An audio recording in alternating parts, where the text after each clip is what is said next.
एक सफल पुरुष के पीछे एक महिला का हाथ होता है, तो एक सफल महिला के पीछे भी पुरुष का हाथ होता है। लांग करके अपनी गरिमा के जो है पार गए हैं, तो भाई उसका खामियाजा कौन भोगे। इतने बड़े पद पे थे, तो ऐसी चीज़ें करने के मतलब पहले उनको सोचना चाहिए। राजनीति, वैसे राजनीति में आज देखा जाए तो महिलाएं आज से ही नहीं, बहुत पहले से ही हैं। जैसे कि अगर देख लें तो इंदिरा गांधी भी 3 बार प्रधानमंत्री रह चुकी हैं। और आज हमारे साथ जो मौजूद हैं वो है अस्मिता चंद। अस्मिता चंद किसी पहचान की मोहताज नहीं है। चिल्लू पार से विधानसभा का चुनाव ये लड़ चुकी हैं। और देखा जाए तो देखते ही देखते इस समय ये भाजपा की महिला मोर्चा की प्रदेश उपाध्यक्षा है। नमस्कार, मेरा नाम है रूबी और आप देख रहे हैं युवा संदेश। इस समय हमारे साथ मौजूद हैं भाजपा महिला मोर्चा की प्रदेश उपाध्यक्षा अस्मिता चंद। मैम, सबसे पहले तो बहुत बहुत स्वागत है आपका। बहुत बहुत धन्यवाद रूबी जी। सबसे पहले तो ये मेरा सवाल है कि आप राजनीति की शुरुआत कैसे की थी? राजनीति की शुरुआत हमारी ऐसे हुई कि मेरी शादी के बाद मतलब मेरा जो ससुराल पक्ष है जी जी। वो पॉलिटिकल फील्ड से ही है। मैं आपको बता दूं कि मेरे बड़े ससुर जो हैं वो स्वर्गीय मंत्री मार्कंडेय चंद जी थे। जी जी जी। मेरे ससुर गोला के ब्लॉक प्रमुख रह चुके हैं, स्वर्गीय राजनारायण चंद जी। मेरे जेठ जिला सहकारी बैंक के चेयरमैन रह चुके हैं। तो चूंकि इन लोगों की फील्ड ही जो है वो समाज सेवा की थी हमेशा, तो मैं जब शादी करके यहाँ आई तो मुझे बड़ा अच्छा लगा।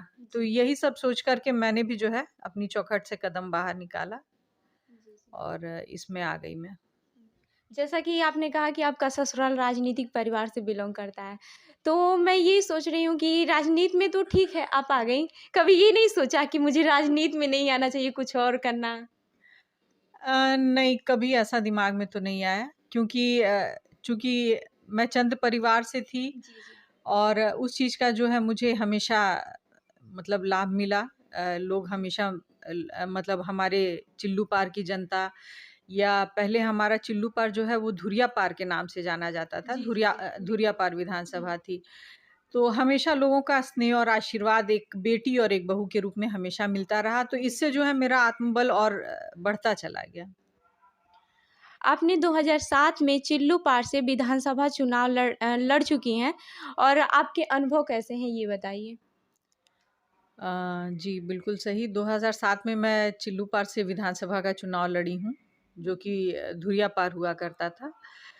और एक महिला होने के नाते और चूँकि वो मेरा पहला विधानसभा का चुनाव था, तो बहुत ही अच्छा अनुभव रहा, ठीक था। हाँ, मैंने पहले भी बताया कि लोगों का स्नेह आशीर्वाद मुझे मिला जी जी। और लगभग 9,000 के लगभग मैं वोट पाई थी उस समय, तो अच्छा रहा। समाज सेवा से आप जुड़ी हुई हैं, तो इसके बारे में आप बताइए कुछ। समाज सेवा से देखिए मेरा पूरा परिवार हमेशा से जुड़ा रहा और मुझे पूरा मेरे परिवार का सहयोग मिला है समाज सेवा करने में। कभी भी जो है मुझे किसी मतलब कोई बाउंडेशन नहीं रहा कि यहाँ नहीं जाना, ऐसे नहीं करना, वैसे नहीं करना, कभी ऐसा नहीं रहा। और मैं तो ये कहती हूँ कि जो भी सक्षम हो तो उसको इस मतलब दिशा में सोचना चाहिए। किसी की भी मदद करना, किसी भी समाज की जो है समाज के किसी भी वर्ग के लोगों की मदद करना जो है करना चाहिए। तो इसके लिए हर किसी को आगे आना चाहिए, क्योंकि दूर से बैठ कर के लोग समाज सुधार करने का जो है जो स्पीच दे, भाषण दे, तो इससे बढ़िया कि इसमें आप अपना पदार्पण करिए और तब जो है समाज के लिए कुछ करिए तो ज़्यादा अच्छा है। क्षेत्र और पार्टी में आप काफ़ी सक्रिय रहती हैं, तो इसके बारे में भी बताइए।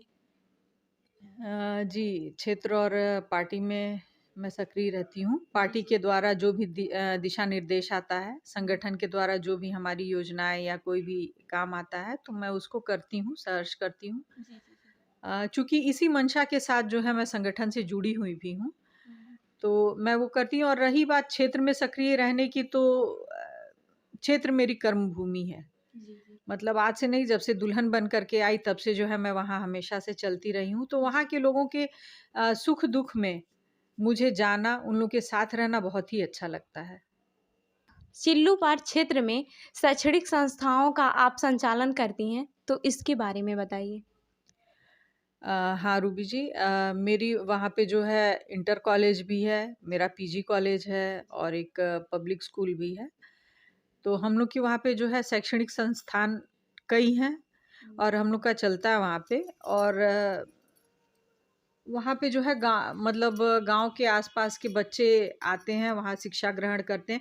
हमारा पूरा प्रयास रहता है कि हम बच्चों को अच्छी से अच्छी शिक्षा दे सकें, उनके अंदर अच्छे संस्कार जो है उसको विकसित कर सकें। और हमारा ये भी प्रयास रहता है कि मतलब कई बार जो है शहरी शिक्षा लेने के लिए जो है लोग वहाँ से पलायन करते हैं कि मेरा बच्चा जो है शहर में पढ़े, ऐसे करके पढ़े। तो आप देखी होंगी कि गाँव के बहुत से लोग सिर्फ़ बच्चों को पढ़ाने की मंशा से जो है वो शहर में आ जाते हैं। उनको काफ़ी दिक्कत भी होती है। दिक्कत होती है। तो हमारा पूरा प्रयास रहता है कि मैं ये सारी चीज़ें वहाँ पे उपलब्ध करा सकूँ। मैं बताऊँ आपको कि जो हमारा बंशीचंद ग्लोबल स्कूल है, पब्लिक स्कूल है, वहाँ पे जो है स्मार्ट क्लास चलती है, वहाँ पे कंप्यूटर लैब है और मतलब हर अच्छी मतलब सुविधा के द्वारा मैं बच्चों का मतलब भविष्य डेवलप करना चाहती हूँ। आप इतनी दृढ़ता लाती कहाँ से हैं और इतनी गंभीरता के साथ अपने कर्म पथ पर कैसे अग्रसर रहती हैं?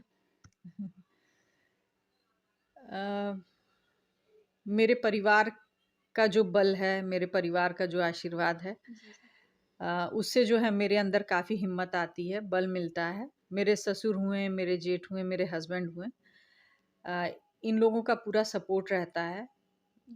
मेरा परिवार बहुत ही छोटा-सा है, मैं बताऊँ आपको। और मेरे जेठ-जेठानी हैं, माताजी हैं, अब तो मेरे ससुर रहे नहीं। और मेरे हस्बैंड, इन लोग का पूरा सपोर्ट मुझे मिलता है। और जैसा कि कहा जाता है ना कि एक सफल पुरुष के पीछे एक महिला का हाथ होता है, तो एक सफल महिला के पीछे भी पुरुष का हाथ होता है। वो मेरा परिवार है और उससे मुझे बहुत ही बल मिलता है, जिस बल को लेकर के मैं क्षेत्र में आगे चलती हूँ। और बाकी हमारे जितने शुभचिंतक जो बड़े लोग हैं, उन लोगों का आशीर्वाद और स्नेह हमेशा साथ रहता है। आपके द्वारा किए गए 3 सराहनीय कार्य। मेरे ख्याल से इस चीज़ को तो आप लोगों को सर्च करना चाहिए। अब मैं अपने मुँह से मतलब 3 सराहनीय कार्य क्या मैं बताऊँ? वो तो ठीक है, लेकिन फिर भी आप खुद बताइए, होता है ना कि देखिए, अभी तक कोई हमको ऐसा संवैधानिक पद नहीं मिला है, लेकिन मेरा पूरा प्रयास रहता है कि मैं अपने चिल्लू पार की जनमानस की जो है सेवा में हमेशा उपस्थित रहूँ। 3 सराहनीय कार्य में मेरा ऐसा कोई सराहनीय कार्य मतलब मैं अपने मुँह से नहीं कहती हूँ। हाँ, मेरा प्रयास रहता है, जैसे कोरोना काल में जो है मैं हर जगह जा कर के लोगों की सेवा करती रही। लोगों की जो आवाज़ है, मतलब लोगों की जो परेशानी है, लोगों की जो दिक्कत है, उस चीज़ को जो मैं अ, उस स्थान तक पहुँचाती हूँ जिससे उनको मतलब उस समस्या का हल मिल सके।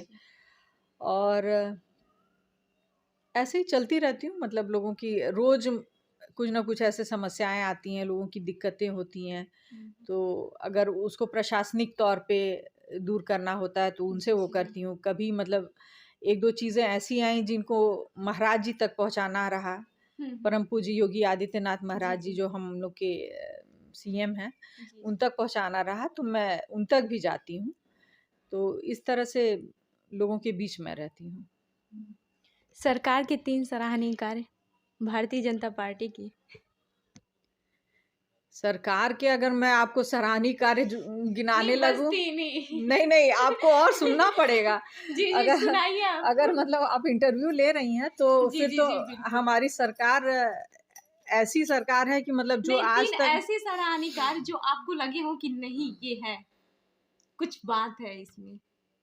वैसे तो बहुत सारे काम हैं। आप मानती हैं ना? जी, बिल्कुल। हाँ, देखिए, सबसे अच्छा है कि मेरी भारतीय जनता पार्टी की जो सरकार है, वो मतलब सभी वर्ग की हुँ, हुँ, हुँ। पार्टी है और जैसा कि हमारी पार्टी कहती है सबका साथ, सबका विकास, सबका विश्वास, उस चीज़ को वो लेकर के चली है। और जो भी योजनाएँ आई हैं, आपने देखा होगा, जो भी योजनाएँ हमारी धरातल पे आई हैं, वो सभी वर्ग के लिए, किसी एक वर्ग विशेष के लिए नहीं है। इससे पहले जो भी सरकारें रही हैं केंद्र में, आपने देखा होगा कि वो वर्ग विशेष के लिए बहुत से काम करती थी, या उनका जो एक लोकसभा होता था या विधानसभा होता था, उस जगह के लोगों को विशेष रूप से जो है लाभ मिलता था।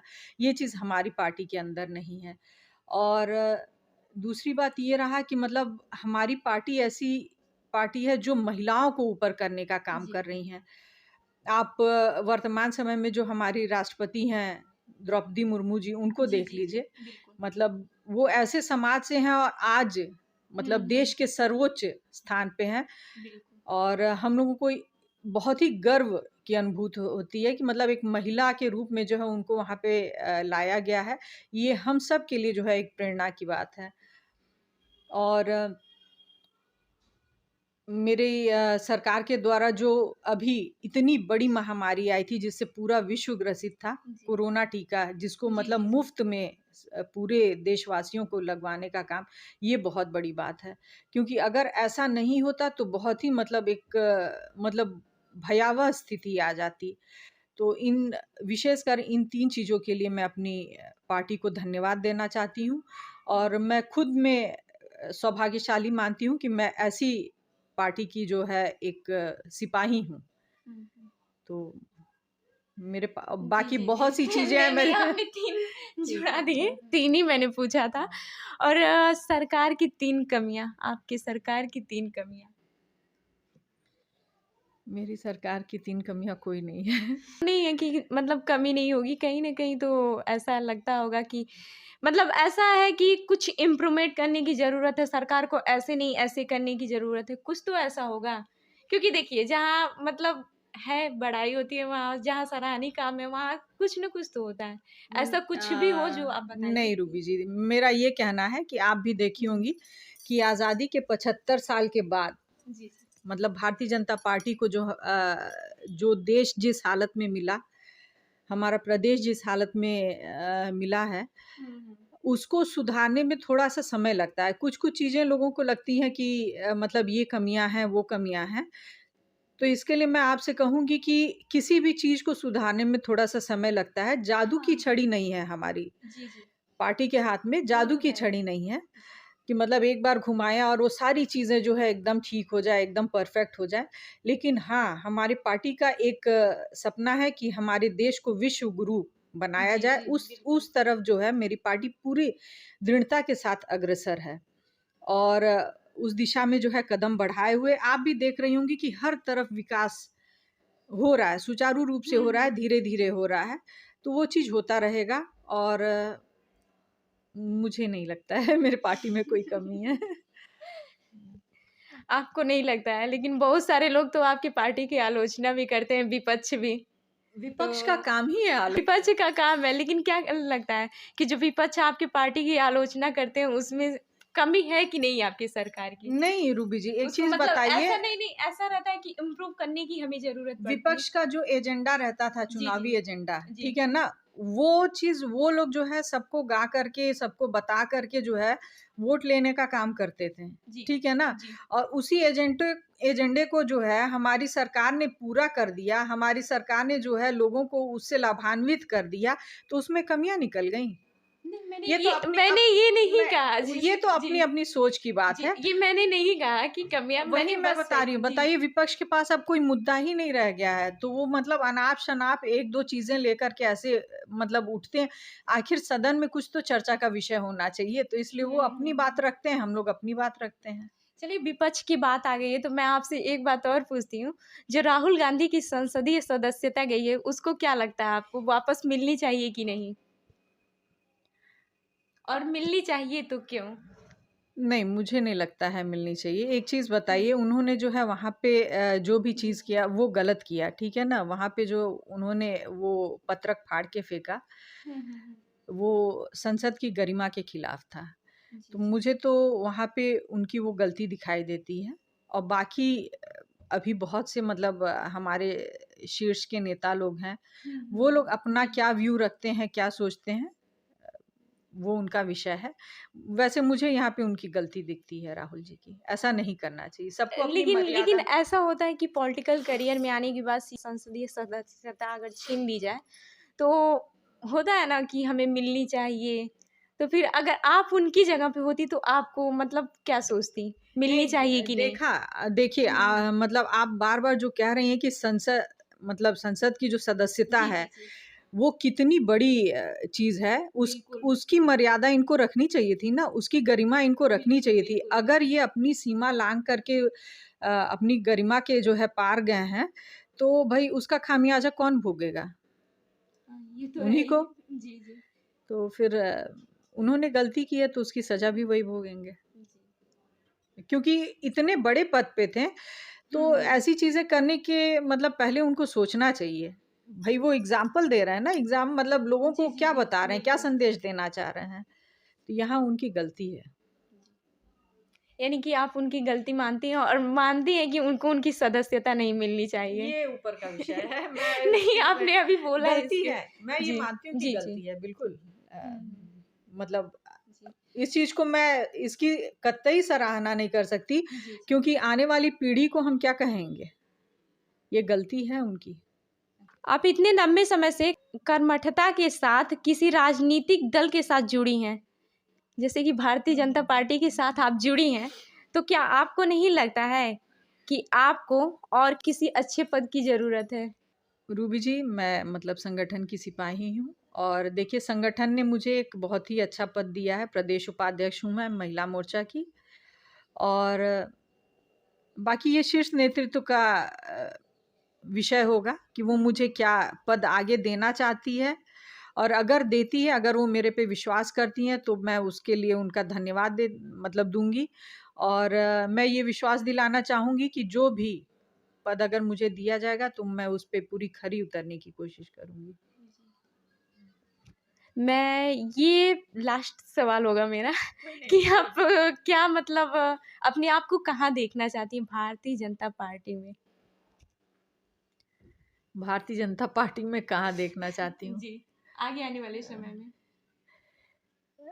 भारतीय जनता पार्टी में मैं एक सक्रिय कार्यकर्ता के रूप में हमेशा बनी रहूँ। बाकी मुझे कोई ऐसा पद मिल जाए जहाँ से मैं लोगों की मतलब एक अच्छे तरीके से, दमदार तरीके से जो है सेवा कर सकूँ, और अभी तो यही मंशा है।